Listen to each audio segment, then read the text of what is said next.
Видеоламет Дона Йортес. Здравствуйте, дорогие друзья! Сегодня у нас в Центре Коми-культуры замечательный человек, фотограф-любитель, коллекционер. Возможно, вы знаете его из других сторон, но сегодня я вас хочу познакомить с его необычной фотовыставкой. У нас в гостях Сергей Александрович Прокушев. Добрый день. Сегодня у нас выставка своеобразный итог или, возможно, промежуточный, не окончательный итог ваших путешествий по Республике Коми, Сергей Александрович. Даже представить себе сложно 112 населенных пунктов в погоне за фотографиями церквей нашего края, да? И все они, конечно же, здесь разные, а есть старинные, есть новодел, есть те, которые восстановленные, да? И я хочу, чтобы вы, Сергей Александрович, немножечко нам рассказали об этой выставке, рассказали о том, что навеяло вам идею, да, собрать, ездить, фотографировать именно вот такую тематику. Что, возможно, удивительного происходило в поездках? Может быть, про одну из поездок нам расскажете? Ну, даже не знаю, с чего начать. Но начну с начала 2000-х годов, когда у меня в руках появилась цифровая камера. Я до этого снимал на пленку, довольно-таки бессистемно, ну, как, скажем так, как им. Что вижу, то и снимаю. С появлением цифры для меня это стало большим облегчением в моей работе.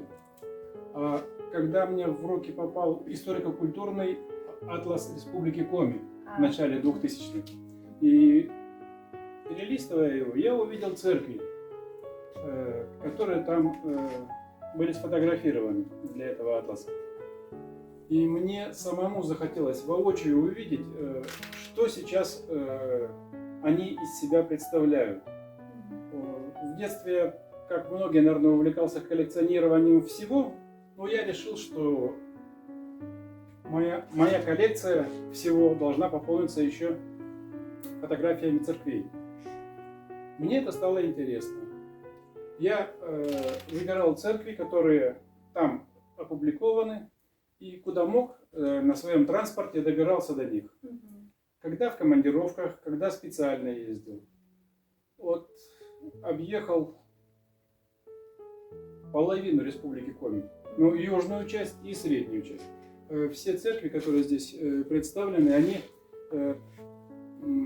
не знаю, как не принадлежат, а можно сказать, принадлежат Сыктывкарской епархии сейчас. Потому что разделились они на Воркутинскую и Сыктывкарскую епархию. У меня вот здесь чисто вот Сыктывкарская епархия. Что еще интересного рассказать? Ну вот не знаю даже. Может быть, какие-то в поездках интересные события происходили? Расскажите, вспомните, возможно, что-нибудь про одну из своих поездок. С Спас-Поруб ездил. Вот. У них есть источник очень хороший там внизу. И очень крутая гора. Но туда очень тяжело, легко спуститься, но очень тяжело подняться. Ну, не подводила ли техника, может быть, какие-то зима? Техника подводила, особенно когда я приехал в Кажем, у меня был фотоаппарат Sony. И цифровая камера, она есть цифровая камера. В один момент прекрасно она довольно-таки отказала. Но все-таки мне удалось сохранить некоторое количество снимков. А с автомобильной техникой проблем не было. Всюду мог добраться на своей машине. Какой самый дальний населенный пункт, где вы были? Либо это Кажем, либо это в Усть-Уломском районе Югодья. А каких в республике, ну вот в тех местах, где вы были, больше церквей? Все-таки новых, восстановленных или старинных, или, возможно, заброшенных, неухоженных? Каких больше? Скорее всего, старинных больше. Но они старинные, за которыми следят, все-таки как-то поддерживают? За некоторыми следят, вот как в Ульяновском монастыре, допустим, или в Устниме, в Ожеге, да, они восстанавливаются, в Кайгородке. А некоторые, ну вот еще есть заброшенные. Откуда-то надо деньги брать на восстановление. У кого есть деньги, тот восстанавливает. Особенно в Ношуле. Там местные предприниматели за свой счет восстановили вот церковь. У меня где-то есть снимки до и после. Выразительно, конечно. А в Везинге, вот, допустим, там она не восстанавливается средствами.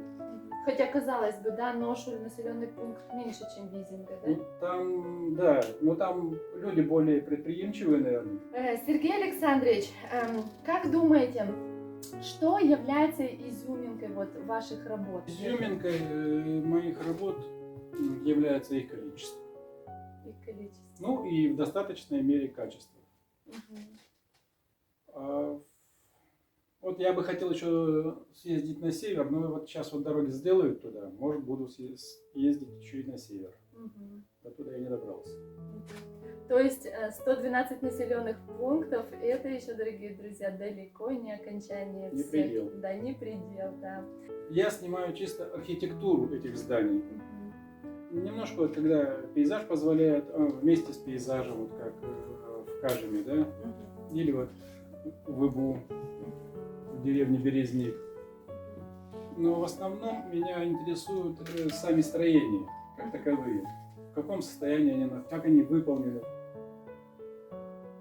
Какие вот стили разные у них. Самый плодотворный период у меня прошел с 2005 года примерно, 2005 по 2015.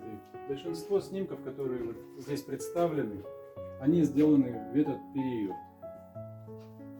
В некоторых местах я побывал вот как в Слуцке несколько раз. У меня есть и зимние фотографии, и летние. Я как бы смотрю историю этой церкви. В каком состоянии она была раньше, в каком состоянии она находится сейчас. В Богородске церковь еще лет 7-8 была вся в лесах. Теперь она уж практически вот готова, восстановленная церковь. В Троицко-Печерске также. Я раньше частенько ездил в командировку, и это тоже одна из первых моих фотографий. Храм Святой Троицы. В Вежве храм. У меня есть фотографии, которые практически с фундамента и вот до завершения строительства. Ну, по ним можно проследить историю строительства, скажем так. Вот. И вот одна из самых первых, наверное, пожалуй, самая первая церковь в Лялях. Я в ту сторону, ну это какая у нас это? Княжпогорский район. Я частенько в ту сторону, в Серегово, ездил за грибами.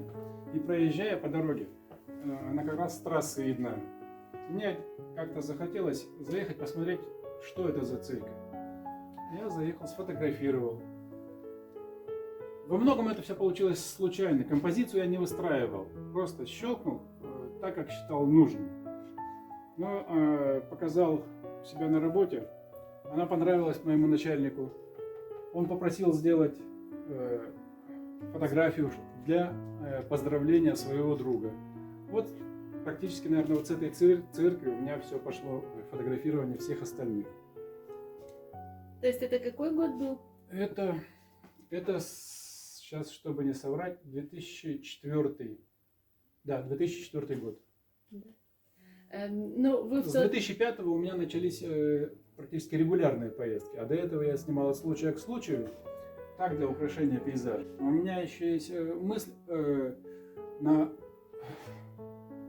то, что я делал, у меня это в виде открыток хранится. И на обратной стороне открытки мне бы хотелось еще небольшая история, чтобы была. Вот я сейчас выискиваю истории про создание этих церквей, особенно вот старых таких.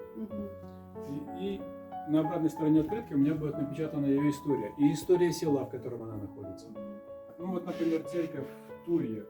Ну, народу там уже осталось немного, судя по всему. Ну, вот кому сейчас такой вот храм нужен, да? Ну, как исторический памятник, его стоит сохранить. Да. Потому что вот где в Кайты-Божи была часовня. Сгорела. Но на фотографиях она у меня запечатлена. Память остается, часовни нет. Сергей Александрович, вот каждый фотограф, он формирует свое портфолио. Есть ли у вас таковое? Портфолио у меня в принципе есть. Но это портфолио чисто для меня, скажем так. А Я никуда не что в выставляю. этом портфолио? Портфолио у меня там пейзажи в основном. Пейзажи, церкви. Ну, как у всякого акына, всякой, как говорится, твари по паре. Всего понемножку.